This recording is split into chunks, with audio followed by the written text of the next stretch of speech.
And thank you very much, Richard Munga and the tall man, Edward Kabasa, for a job well done on that other end. It's time for us to do the second part of Family Matters, which is the final part. And the gentleman took the questions that were asked by Munga and Kabasa, a part of the reactions that are coming, and most of them are actually similar to some of the things that I'm having here.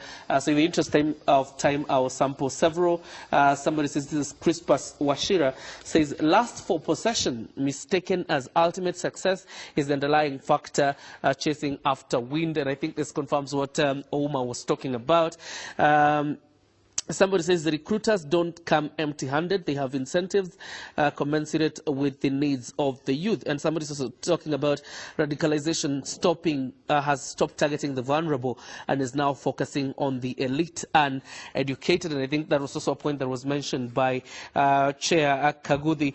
But of course, there's also somebody who wants us to get directly into what role colleges and secondary schools are playing in terms of radicalization or perpetuating it for that matter. The chairperson had talked about teachers, again, that you need to be careful about the kind of teacher that is teaching your kid, and we'll get to that. But let me start with you, Major, because what is this that would prompt a medical student to move from being the dream of wanting to become a doctor who will treat people to decide that they are going to become Al-Shabaab's wing of detonating biochemical weapons on the public? What is this that would make a lawyer get out of a law class in Nairobi University to go and mastermind an attack on fellow university students in Garissa? What is this? I think, JJ, yeah. Sometimes when these people come to these young men and women, they don't just come empty-handed. Okay. And they give them false promises. Like, you are studying medicine. Yeah. For how many years have you been in the university? Say 2 years. Yeah. Then why there's a job, you can get some employment somewhere, be paid a million shillings per month, yeah, and you continue their studies. Then this young man will think he's getting a job before he even finishes college. Yeah. But when he lives there, he's drugged. He finds himself somewhere in Libya without a job, without the money, and he cannot come back home. So some of them don't just go there willingly, as I said earlier. They're just cheated and find themselves in that. And if you try to come back, these people will execute you. They do, yes. But some of them manage to come back. Yeah. So it's for us now to integrate those people who are able to come back to us and handle them as our lost children who have come back home. Then we guide them. Yeah. Yes, we don't just throw them away. Bringing them back into the community. And we'll be talking about that because the chair also wants to speak about it, and we'll get to that. But Uma, the role of colleges and secondary schools in the, being a conveyor belt, for radicalization. And as you talk about that, you can also talk about the question that was asked by Edward Kabasa, whether we have agents, CIA-like agents, in this school, whether we can plant them so that they're able to actually tell us, this student is slowly getting radicalized and stuff like that. Those two questions. Yeah.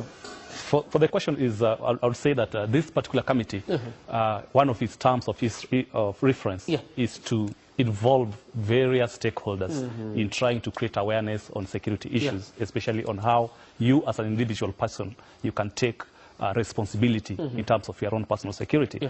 And in this particular aspect, we've gone far. We've worked with various secondary school heads, all of them in the country.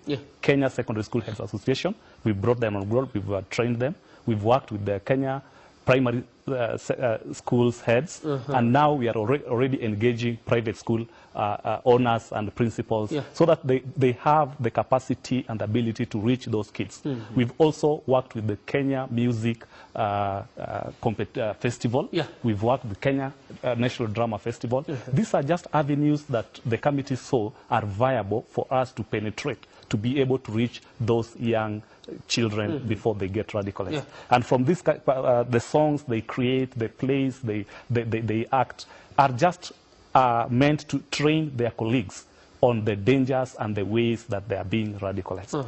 And even we've gone into the universities. We've worked with the vice chancellors and chairmen of various universities, and they are already giving us room to get into their universities and help them train their students so that they don't become victims of this. There is something I want you to speak about. Yeah. How do you explain a situation where a child has been brought up in affluence? They have all the money, they have everything it takes. Yeah. So these people wouldn't even be joining ISIS or Al-Shabaab or any other grouping for the purpose of money, because they already have it. Yeah.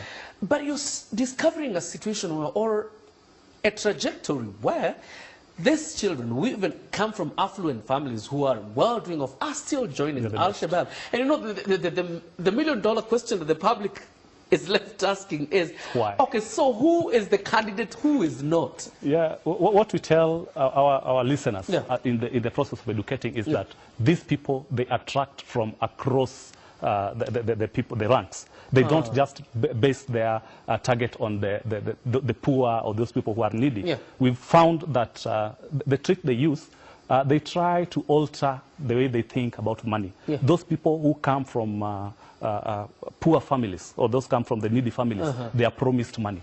And those who come from affluent families, they are made to think that money in itself is evil. So there's a convenient distortion depending on who you're dealing with. Yes. So they'll be getting that money you are giving them as pocket money, and then they start donating it to charitable organizations because they are helping a cause. And this cause, without you knowing, could be these Al-Shabaab people raising money through these charitable institutions. So you find it is two-pronged. Yeah. For a needy child, this charitable institution will be giving him bursaries to go to school.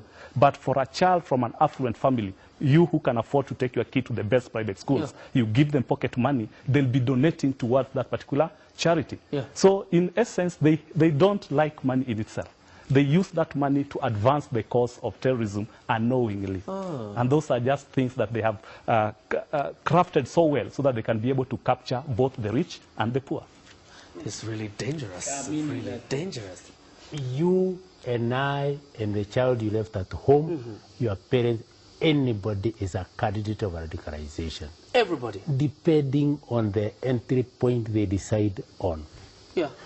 We were in Eldoret with the program of chiefs for Northern Lift. Yeah. We invited one of the directors of the DISTA FM, TV and radio. Yeah. When he listened to what we are telling the chiefs, what the provincials are telling the chiefs, he said, this boy from Moi University who died, if I had attended that program of yours, that boy would not have died. Because the signs you are telling, Linus Ouma here, the signs you are saying, we saw them, but we did not know what to do. All right. Kabiaga University wanted, as we were to go there a whole day on the 29th of this month. We stopped it because it's very close to the exam.